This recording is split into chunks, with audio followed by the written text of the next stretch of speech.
أشرقت نفسي بنور من فؤادي حينما رددت يا رب العباد.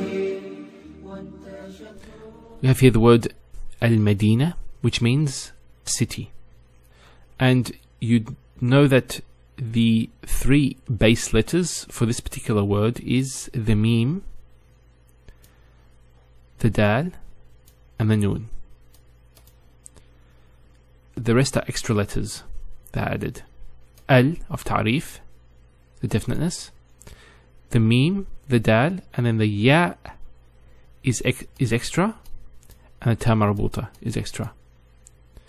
Now, Al-Madina is feminine. So, if we wanted to talk about Al-Madina and say it was big, let's just write Al-Madina here.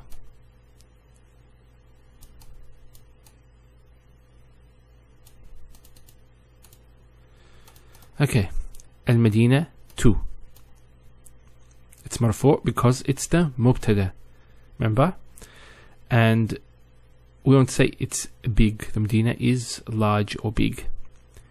So the word for this, or we actually have to use an adjective coming as a khabar. The word for big is kabir. So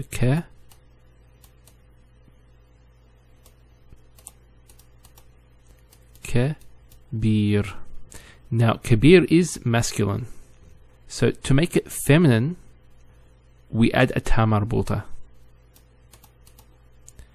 Kabira tun, and make it indefinite, which means the city is big.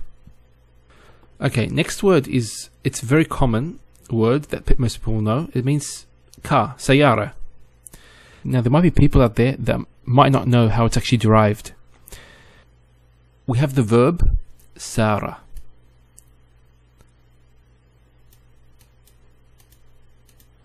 which means to travel. And then we have sayr,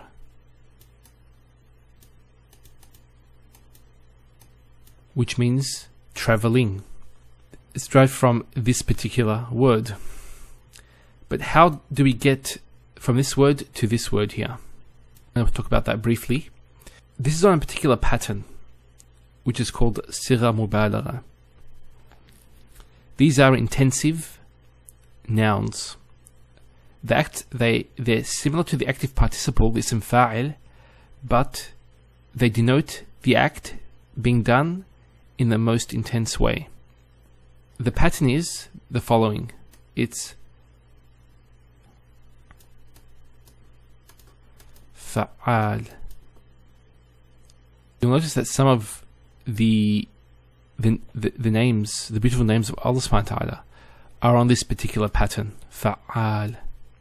So we have Ghaffar, Jabbar, and there are a number of patterns of Sigha Mubalagha. There's not only just this pattern, but this is one of them. And you'll notice if we put these at the root, it would be Sayyar. Sayyar.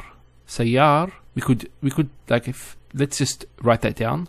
So if you put this on this particular pattern, it'll be Sayyar. Sayyar. We could call somebody who travels a lot. He's traveling, constantly traveling and traveling and traveling. We could call him a Sayyar. Especially if he does it for a living. Because these particular patterns are used for acts that are done repetitively. You'll notice also that certain professions are on this particular pattern as well. Like for example, Khabbaz, a baker, Fallah, a farmer. So they do the action repetitively because that's their profession. Now, Sayyar is a person who travels a lot. So what is this ta marbuta doing? The ta marbuta there, not in all cases, it actually gives more intensity to the actual verb. So Sayyar is a person who travels a lot. Sayyara is the object you use to travel a lot. Now in classical Arabic, obviously cars didn't exist. What was called, but although sayyara is used in the Qur'an, it doesn't refer obviously to cars. It refers to a caravan for traveling back in the old days. You'd find also other words that have this ta marbuta. Gives it more intensity. For example, the place where somebody goes and studies is called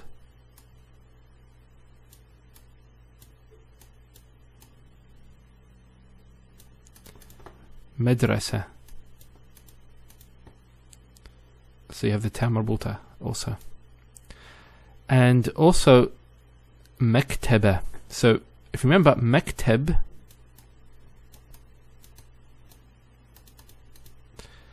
is either a office or a place that sells books, a maktab.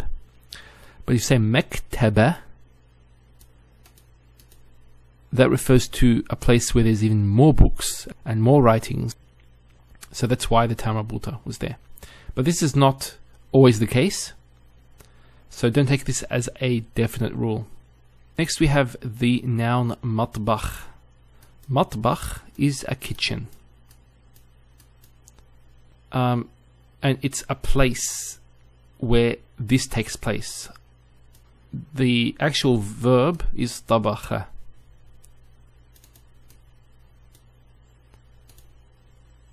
Tabakha. So matbakh is a place where cooking takes place. Tabakha means to cook. Matbakh, an ism or a noun of place. So we have another example of this is, for example, we have mal'ab. Mal'ab is a place of la'ib, of play or an amusement. Okay, the final word is bab, which means a door.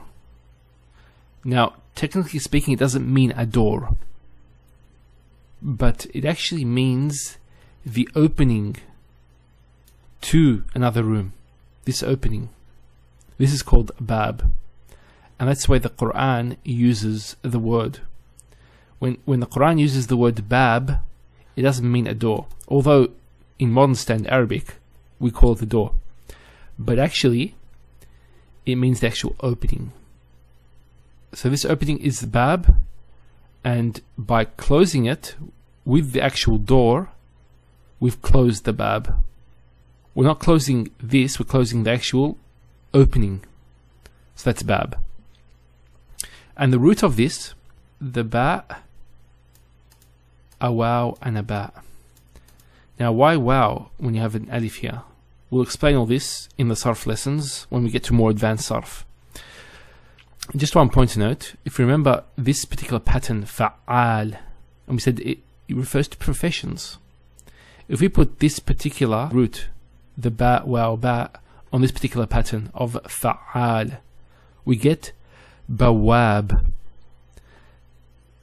Let's just do that. Bawab. Now bawab is a doorman, a person whose profession it is to stay in front of a door and to let people come in, open the door for them. That's another word that you can add to your vocabulary. So you can see that how systematic words are derived in Arabic, which is quite interesting and makes life a lot easier. أشرقت نفسي بنور من فؤادي حينما رددت يا رب العباد وانتشت